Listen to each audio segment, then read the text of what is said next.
అమ్మ సువార్థికుడు అంటే తెలుసు కదా, ఎవరమ్మా? వైట్ చొక్కా, వీలైతే వైట్ ప్యాంటు వేసుకొని, లేకపోతే ఒక చిన్న బ్యాగ్ పట్టుకొని వస్తాడు కదా, ఆయనైనా సువార్థికుడు అంటే.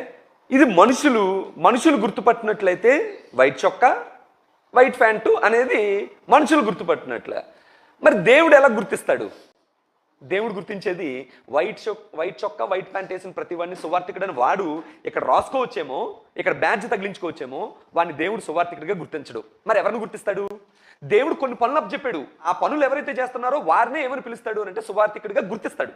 ఈ భూమి మీద సువార్థికుడి జాబ్ అనేది చాలా తక్కువగా కనబడుతుందేమో, కానీ దేవుడు వారికి అప్పగించిన పని ఏంటంటే, ఇదిగో ఆత్మలు రక్షించే పని సువార్థికుడిది, సంఘాన్ని కట్టే పని సువార్థికుడిది, ఆ సంఘం క్రీస్తు స్వరూపంలోకి వెళ్ళినట్లుగా చూసుకునే కార్యక్రమం కూడా సువార్థికుడిది, బోధించే కార్యక్రమం సువార్థికుడిది, పెద్దలు నియమించే కార్యక్రమం సువార్థికుడిది.